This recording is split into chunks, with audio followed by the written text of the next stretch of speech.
strategic planning. Strategic planning is the managerial process of creating and maintaining a fit between the organization's objectives and resources and the evolving market opportunities. I want you to remember that concept of the fit between inside in the organization and outside the market.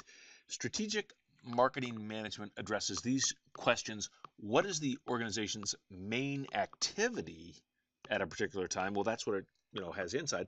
And how will it reach its goals? That's merging the inside with the outside. Again, strategic planning evolves the company.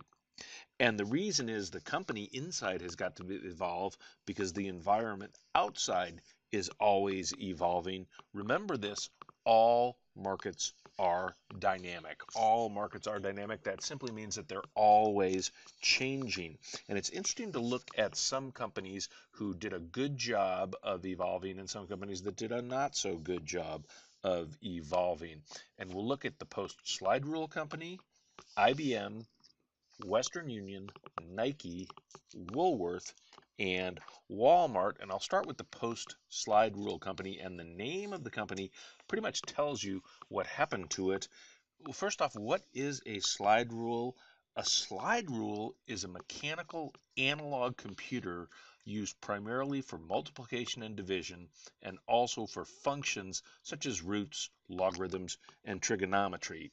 It kind of looks like a wooden ruler with a spacer in the middle that slides back and forth, because that's exactly how it worked, so that you could, if you needed to make these types of calculations, do them very, very quickly. Of course, once the calculator was invented, the days of the slide rule were numbered.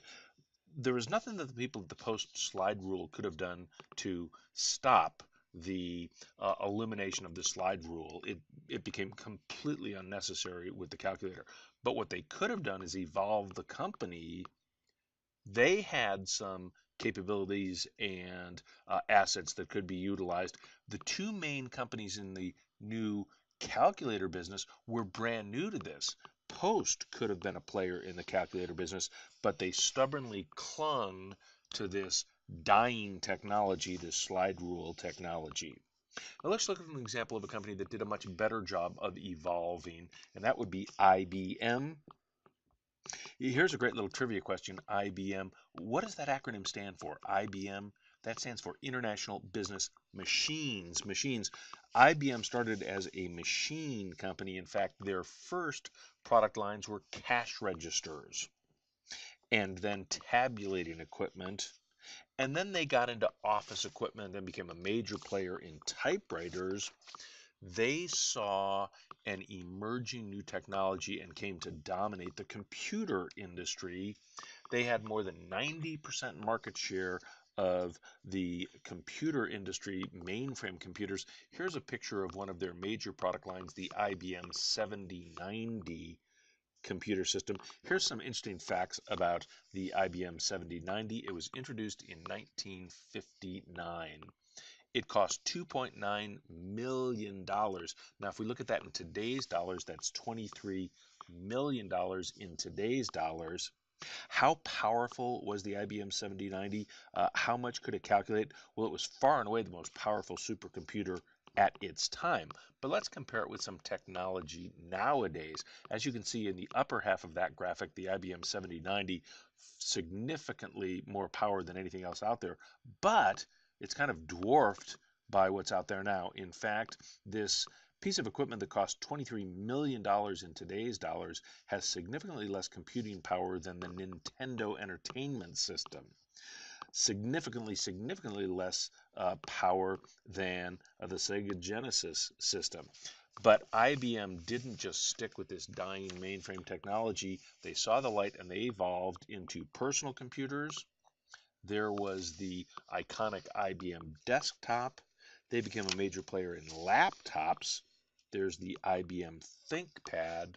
Of course, you don't see any IBM ThinkPads around anymore. They decided that the computer business was becoming too cost and price sensitive. It was becoming too commoditized, and they decided to get out of it.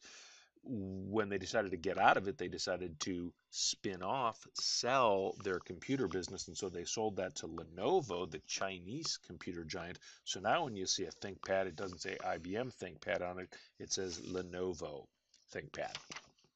Let's look at another example of a company that did not evolve well, and that would be Western Union. Western Union was the dominant player in the telegraph industry. Well, there is no telegraph industry anymore. No one sends telegrams like Western Union dominated. Western Union still does exist as part of First Data Corporation, but their business basically is money transfer, a tiny business compared to the dominant business that they had before. Okay, let's look at another good example of a company that evolved well, Nike. And you're, of course, familiar with Nike, and there's the famous, iconic Nike swoosh.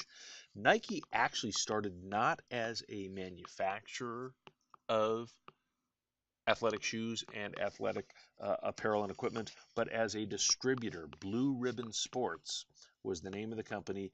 They were the exclusive North American distributor for a Japanese company, Asics Tiger. It was the Tiger Marathon shoes that was the major product line for Nike, or Blue Ribbon Sports as they were called at the time. They had some ideas for new shoes. The people at Tiger didn't want to make them for them, so Nike got into the manufacturing on their own. At that point, they needed a brand name, so they came up with the Nike name. It was the so-called waffle trainer pictured there that was their real breakthrough product. Of course, they evolved into cross-training shoes and basketball shoes. Air Jordan became a major product line for them.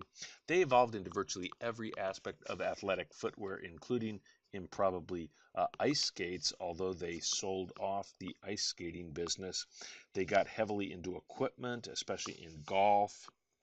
They're trying to continue to increase their global dominance, and of course, with soccer being such a global sport, Nike's making a major push into soccer, but they're going after Adidas, who's very, very strong there. Of course, they've gotten into apparel, and all manner of equipment. Another company who did not do a good job of evolving is a company called Woolworth. You've probably never heard of Woolworth, but at one point, Woolworth was the most dominant company in terms of market capitalization in the world. They were the Apple of their day, if you will. And the reason was there was a Woolworth store in virtually every town in America. In fact, when they built the Woolworth building in Lower Manhattan, it was the tallest building in the country. Now, there's the picture of the Woolworth building in Lower Manhattan. It's still there, but you don't see it like this because it's dwarfed by skyscrapers all around it. Woolworth eventually went bankrupt in the late 1990s because they did not evolve past their original business, five and dime retailing. An example of a retailer who has evolved well is, of course, Walmart.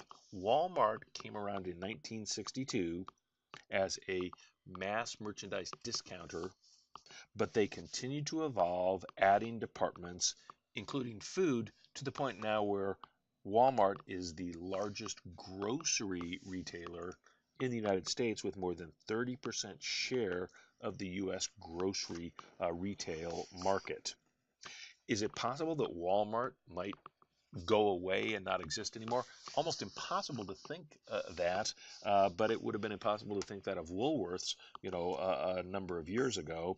As long as Walmart continues to do a good job and evolve, they should be doing just fine. But it begs the question, what are really successful companies going to do as they evolve? Apple, and we're going to talk more and more and more about Apple and how they have done very, very good job of evolving.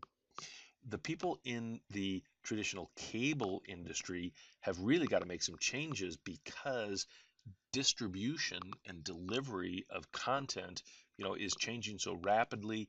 Digital and others.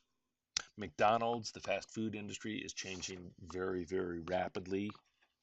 You may not know who Cengage is, but they are the publisher of your textbook, and we'll talk about the rapidly changing textbook industry in class. We'll also talk in class about Disney and the major evolutionary changes that they've made. But that'll do it for this module.